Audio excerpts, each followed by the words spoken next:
We are live. Welcome to DC to Be Revolution, where we think big to live large. I'm your host, Noah Volz, and today I'm here with Garrett Gunderson. If you don't know Garrett Gunderson, you need to get to know him. He's done so much in the financial world, changing people's mindset, and he's done a lot for chiropractors. So a quick synopsis of what he's done, and he's done so much more, is that he's the founder, chief wealth architect of Wealth Factory, author of the New York Times Bestselling financial blockbuster, Killing Sacred Cows. If you haven't read that, you got to read it. Amazing book. And he's also a regular contributor on a lot of online financial magazines, Entrepreneur, Forbes, Chiropractic magazines. So Garrett Gunderson, thanks for being here. Good to be with you, Noah. It's been a little while. It's been years since I've been to Life West and did an assembly or a talk there. So it's good to connect. Yeah, well, I'm really glad to have you, and hopefully we can get you back on campus here soon. So, you know, as a student right now, it's finals week for me right here. I'm noticing myself in this kind of state of like distraction, busyness, overwhelm, just trying to get from one thing to the next. And I feel like that state is not conducive to really the long-term goal of where I want to be. Do you have any recommendations for students who are just like in it? How do they keep that mindset to get them, you know, to the level they want to get to?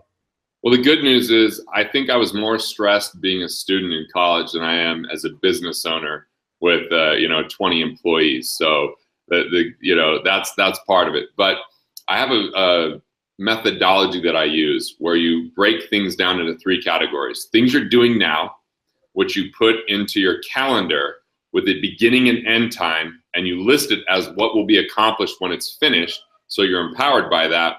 And it has to live somewhere in time and space, beginning, end, specific time, not in a task list within the next 2 weeks. Then you categorize other things as not doing now.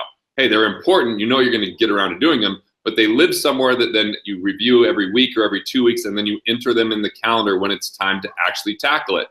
Then the third piece is the parking lot. So the parking lot is where it might be a good idea. You don't know if you have the bandwidth, capacity, or when it's going to be a good idea, because Pat Temple recently said, the right idea at the wrong time is the wrong idea, you know, and I really like that quote. I thought that was really profound. So parking lot is something you'd revisit once a month, every other month. It doesn't really matter. But if you categorize things in these three ways, you start freeing up time. And then the other piece is do no more than 5 major objectives every single quarter. Once again, the company Pat Temple had, Chiro Finishing School, talked about this, 5 objectives per quarter. And it's really hard because there's a lot of seductive things that come your way. There's a lot of opportunities. There's a lot of things, but those can become distractions if you hit bandwidth issues. And then all of a sudden your health suffers. You add added stress. You could get into adrenal fatigue, or you start neglecting other important parts of your life, like relationships or leisure. And so it's about not having perfect balance. It's about having depth and commitment, and then staying in a harmonic, congruent way to that depth and commitment, knowing that there might be times like last night. I stayed up till 2 a.m. I normally go to bed at 10 p.m., but I was just excited about something. I'm expanding my gym, and I never do physical labor type stuff, but I'm actually doing some of the painting. So I have some like work I could be proud of. And I found myself listening to an audio book and working down there until it was way too late. And I'm like, oh crap, I better, but I forced myself to put out my gym clothes to get up and work out this morning nonetheless and be ready for this today. So doing now, not doing now, and the parking lot is really helpful in that category. Yeah, that's perfect. I feel like, you know, you talked about how to schedule your time so you make sure that you're on task doing the things that you need to do, and setting aside all those other things that are important, but they're not like priorities right now. And then you also talked about that editing process. I think it's Warren Buffett says, write down the 25 things you want to do with your life and then cross off 20 of them, because you really can only do like 5 big things. And so that's what, you know, he gets to in that. And then like you said with your example of staying up last night, it's also important to know when sticking to a schedule, adhering to the schedule is not the right thing, because you're passionate about something, you want to go deep, you want to stay up late, you have to know. Yeah. So, I mean, I think all those are really important points for students to take into account and to help to develop that mindset. I've noticed for myself with the, being a student, it does take like a physical and physiological impact on my health. What strategies and tactics do you utilize to kind of mitigate the effects of the busyness and the stress of life?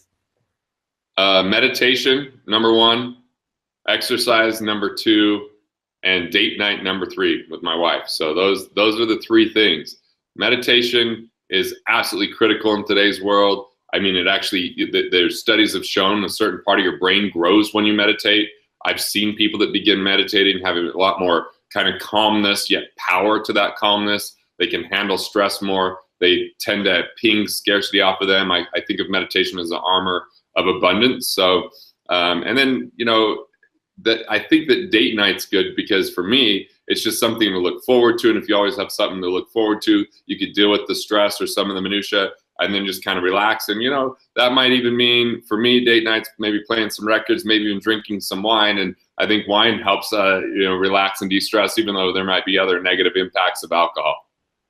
Yeah, completely. And would that change in terms of debt? Excuse me, most students, they're going to come out of chiropractic school with, close to $200,000 worth of debt. Yep. And so of course that's going to have a physical and psychological impact on their decision-making process. And besides the meditation, what can they do to augment that?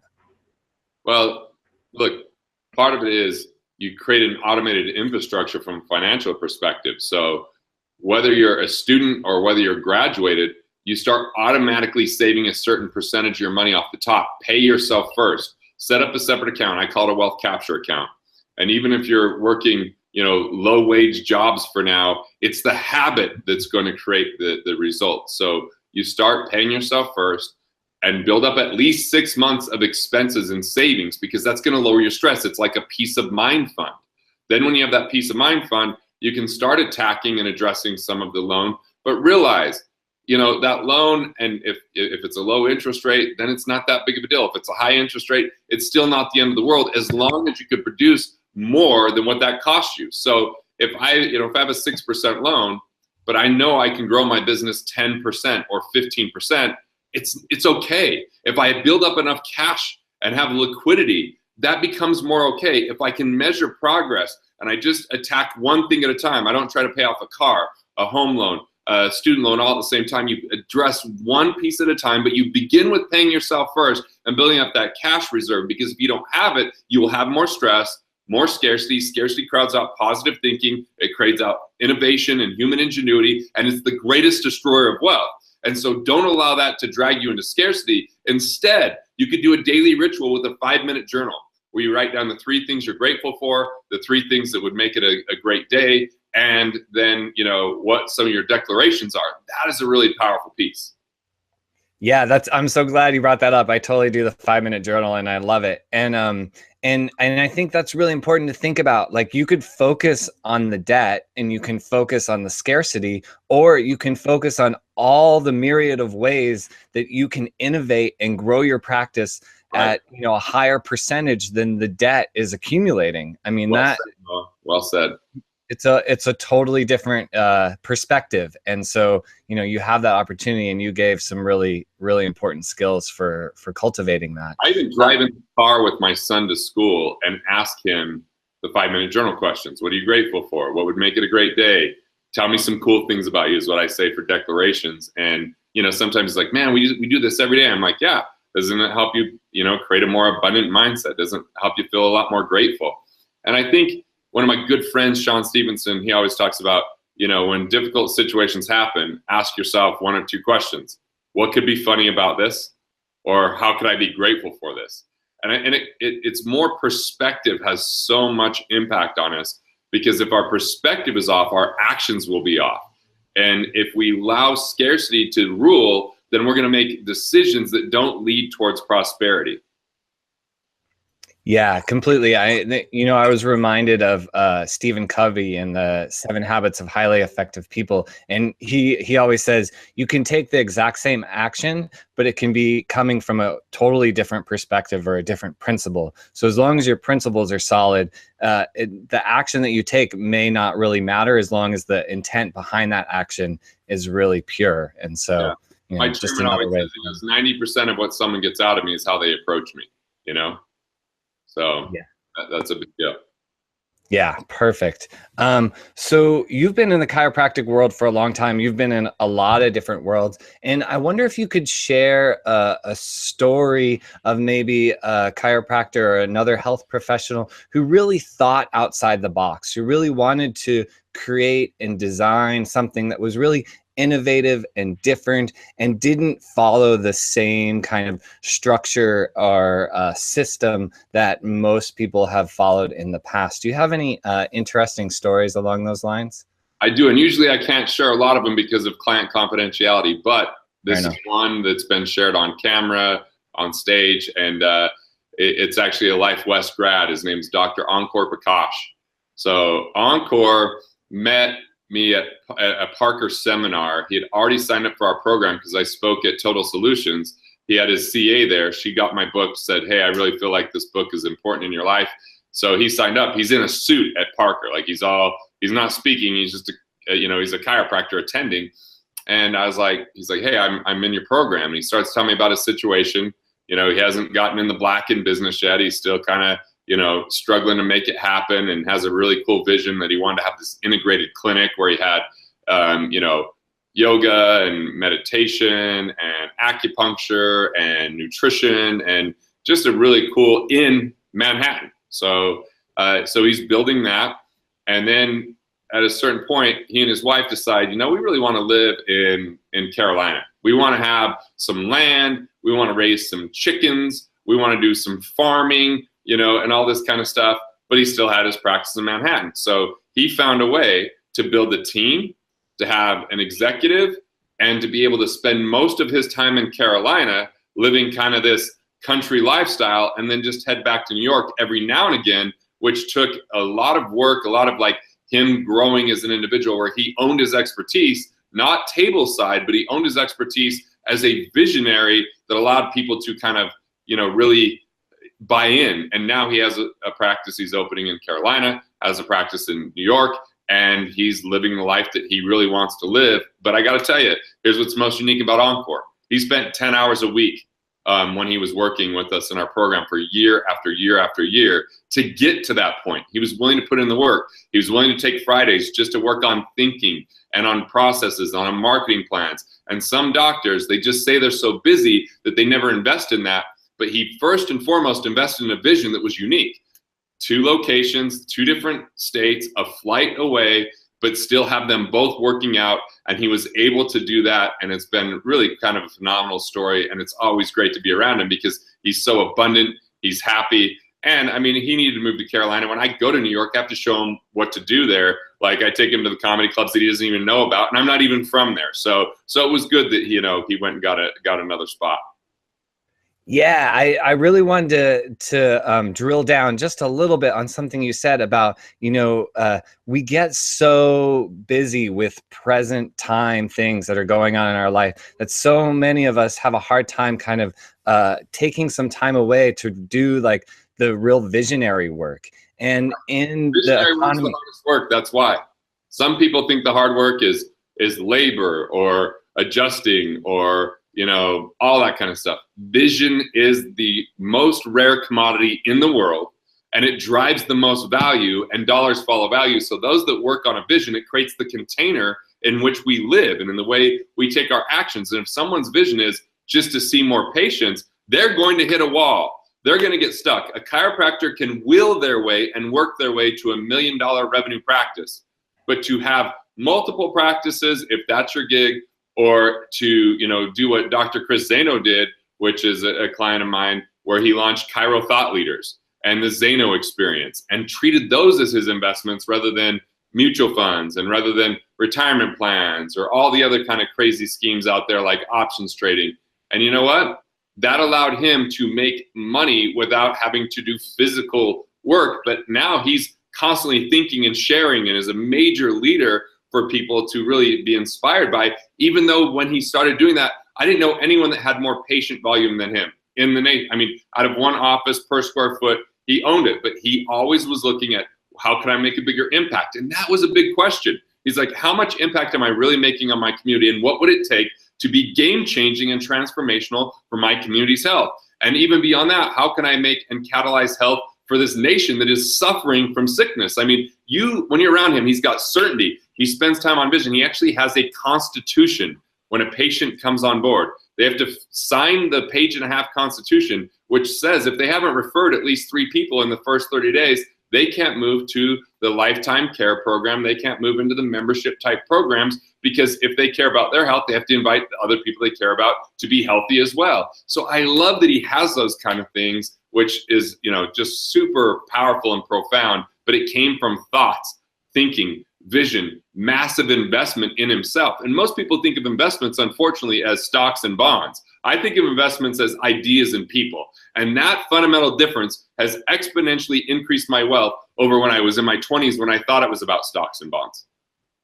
Yeah, brilliant. I'm so glad you brought up that story. I think that's so perfect to see how somebody who has the mindset, they can have a highly successful practice, or they can innovate and create new ways to make a higher impact with more and more people. So as students, how can we start to really hone our vision and refine that vision and make it something that is remarkable? That's not just, I want to make a ton of money, but that's authentic to us as individuals and allows us to really hit the ground running and make a huge impact in the world that's going to benefit the most number of people. 2 things. One is in my book, What Would the Rockefellers Do? There's a chapter that I basically, I just dove in, I'm trying to pull it up here, into how I built my vision and philosophy. So it's an entire chapter on how to kind of really capture your human life value and articulate it. So what would the Rockefellers do? The other thing is, if people go to wealthfactory.com/solution, I have a soul purpose guide. And that soul purpose guide goes through the 25 questions to analyze if you're creating the environment to build a vision. It then goes through the key components of who you are and your greatest abilities and passions and values, so that you're making sure that you're addressing that and living that. I call it the soul purpose wheel. So you're building the spokes of the right things. Then there's the stairway at the end, though, which is, what are the 6 steps that get you most on point? So that's a complimentary download, wealthfactory.com/solution, to help people discover that. And if you text 801-396-7211 and put in the subject line WWRD, so 801-396-7211, WWRD, you'll get a copy complimentary on me of What Would the Rockefellers Do? Now, if you want the physical copy, just pay for shipping and handling, and I'll buy you a copy, because I know it's going to help everybody out. If they read these things, it's instrumental in the vision side of things. Awesome. Thank you for that generous offer. That's so great. And I'll make sure to put that information in the show notes, so that's really accessible for people, especially the students who really want to make sure that they're, making the highest impact that they can make. Beyond those, beyond those links, is there any other way that students can reach out to you? Do they go to your website? What's the best way for students to really take the knowledge that you've provided here and leverage that and build on it? I would start with those 2 things. You start doing too many things and we violate the 5 objective principle. So, the objective is not just to get the What Were the Rockefellers book, but read it and then to go through that guide. And then if you want, you'll have contact information through that where you can reach out and kind of connect with us. Perfect. Well, thank you so much. This has been a production of DC2B Revolution. I'm Noah Volz. This is where we think big to live large. Please subscribe to the channel. Leave some comments in the comments section below. Like this video if you got inspired, if you got motivated, and please take advantage of the generosity that Garrett Gunderson offered today. Thanks again, Garrett Gunderson, for being here. Really, really a pleasure. Thanks, Noah. Take care, man.